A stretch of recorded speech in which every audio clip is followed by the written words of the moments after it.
My name is Olivia. I work with children and caregivers that are dealing with challenging behaviors and just difficult transitions in life circumstances. And today I wanted to talk with you a little bit about working with a counselor, what that's like, what that relationship with a counselor looks like, just because this is a topic that I really don't hear about being talked about very often. I don't know if you have experienced the same thing, but I don't hear a lot of conversation about what it's actually like working with a counselor and what even is a counselor, what can you expect from one. It makes it kind of hard to decide, do I even need or want to work with a counselor? So I'm hoping that today's video will give you a little bit better idea about what a counselor is and what it's like to work with one.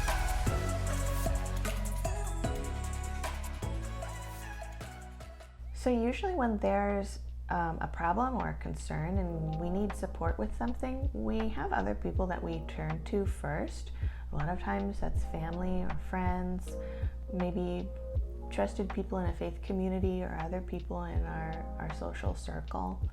And counselors are really unique because we don't necessarily fit into those groups. Counselors will have special training in areas like human development, psychology, behavioral science, sometimes neuroscience. And so we have a lot of specialized training and education on behavior, on healing through trauma and attachment and that sort of thing. But even though counselors are pretty highly trained, we're also real people, which I think is a piece that gets missing from this conversation sometimes. And I like to bring that into my sessions.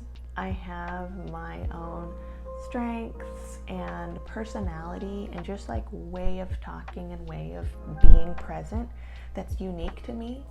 And I can't help but bring that in to the sessions. And I value being real and being authentic and having a real human-to-human connection with another person. I really value my time with my clients as a human and as a person. It's a privilege just to be in that space with another human, with other humans. And so it's interesting because you will find a lot of counselors are very different. And some people you might mesh with better than others, and that's completely normal just because we're all humans. With that being said, though, counselors are still unique in our role because in our relationship and my relationship with somebody as their counselor, my role has a lifespan. I'm not going to be in somebody's life forever. It has a beginning and it has an end. And it also has a purpose. So that purpose is for healing, for growth. It has a therapeutic purpose. It's not just, to have a relationship with someone for the sake of a relationship. It's a purposeful relationship that is oriented around therapy and growth, which is unique. I mean, who else? What other kind of relationship is like that? It is a really unique one. And counselors typically take that very seriously. And in doing our best work as counselors and in therapy, it's so important that we stay within that role, that we stay within that lifespan, and we stay within our purpose. There's actually codes and guides and laws that kind of regulate things that we can and can't do within our relationship. And I've linked in my blog to some of those codes so that you can see if you're curious, like what kind of regulations counselors have. It's really interesting, actually. For example, if I see someone in public, part of my role is to protect your privacy. And so I can't acknowledge that I know you publicly. If you want, for example, if you're my client and you want to say hi to me in public, that's perfectly fine. But I can't be the one to initiate it. It has to be your choice. So if I see you in public, I won't approach you as my client and say, oh, hey, so how's it going? Nice to see you out here. Okay, see you on Tuesday for our session. I can't do that because that would breach your privacy. and let others know that you're my client. So what I could do is just give you a smile or just a quick wave, just like you would with any person that you're passing by on the street. And even if you're uncomfortable with that, I won't even do that. But of course, if you want to say hi to me, I am always open to that as well. But it's your choice. Another example is this idea of dual relationships.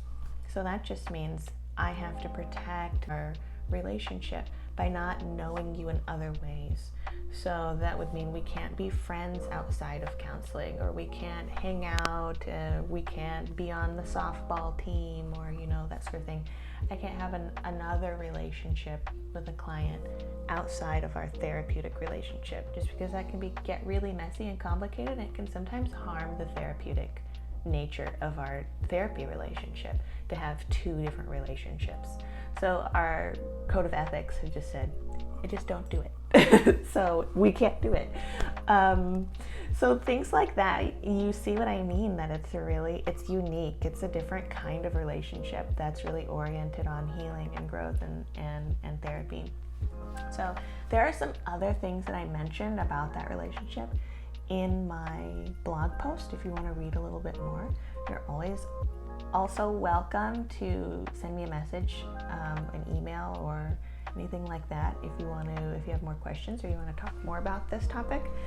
Or you can put a comment as well on this video. I'd love to hear what your guys' thoughts are on kind of that nature of the counselor and client relationship, if that seems weird, or if you have any other kinds of thoughts or comments or questions about it. I'd love to hear that. And I hope this was interesting and helpful. I hope to hear from you soon. Bye.